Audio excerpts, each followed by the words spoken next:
Uranium সমৃদ্ধ করার কেন্দ্রগুলোতে আরও ৬,০০০-এর বেশি পারমাণবিক সেন্ট্রিফিউজ স্থাপনের পরিকল্পনা করছে ইরান। জাতিসংঘের পারমাণবিক পর্যবেক্ষক সংস্থা আন্তর্জাতিক আণবিক শক্তি IAEA এর বরাতে তথ্য জানা গেছে।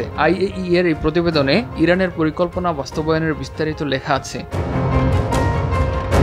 গেল সপ্তাহে যুক্তরাজ্য, ফ্রান্স, জার্মানি ও যুক্তরাষ্ট্রের অনুরোধে IAEA এর ৩৫টি দেশের বোর্ড অফ গভর্নরদের পাশ করা একটি প্রস্তাবের জবাবে ইরান এই ঘোষণা দেয়।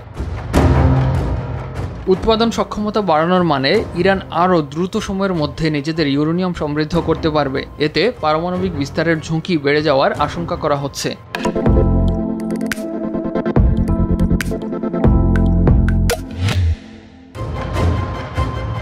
তবে পারমাণবিক অস্ত্র তৈরি করতে চাওয়ার এই বিষয়টি বরাবরই অস্বীকার করে আসছে ইরান। পশ্চিমারা অভিযোগের সুরে বলে আসছে, ইরান কেন ৬০% পর্যন্ত পরিশুদ্ধ ইউরেনিয়াম সমৃদ্ধ করছে তার ব্যাখ্যা তারা দেয়নি। পারমাণবিক বোমা তৈরি করা ছাড়া সাধারণত কোনো দেশ এ মানের ইউরেনিয়াম সমৃদ্ধ করে না, কারণ ৬০% পরিশুদ্ধতার মানটি অস্ত্র তৈরির মানের খুব কাছাকাছি। এটি অস্ত্রমানের প্রায় ৯০% বিশুদ্ধতার কাছাকাছি। বার্তা সংস্থা রয়টার্স বলছে, নতুন সেন্ট্রিফিউজের ক্ষেত্রে ইরান ৫% পরিশুদ্ধতার কথা বলেছে, যা ৬০% থেকে অনেক কম। ফোর্ডো কেন্দ্রে বিশুদ্ধতা কম হওয়ার বিষয়টিকে ইরানের সমঝোতামূলক পদক্ষেপ হিসেবে দেখা যেতে পারে।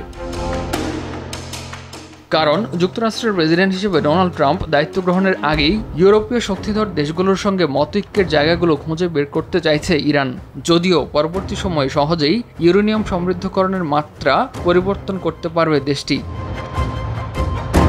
বর্তমানে নাতানজ ও ফোর্দোতে দুটি ভূগর্ভস্থ এবং নাতানজের একটি ভূপৃষ্ঠস্থ পরীক্ষামূলক কেন্দ্রে ১০,০০০-এর বেশি সেন্ট্রিফিউজ পরিচালনা করছে তেহরান। প্রতিবেদনে উল্লেখ করা হয়, ইরান ১৬০টি মেশিনের বেশি নিয়ে গঠিত ৩২টি নতুন ক্যাসকেড স্থাপনের পরিকল্পনা করছে ও ১,১৫২টি উন্নত IR-6 মেশিন নিয়ে একটি বিশাল ক্যাসকেড তৈরি করবে।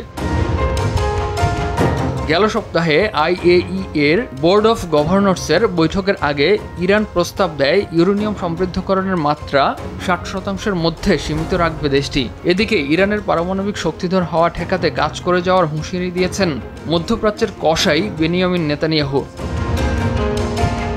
ইমতিয়াজ আহমেদ, RTV।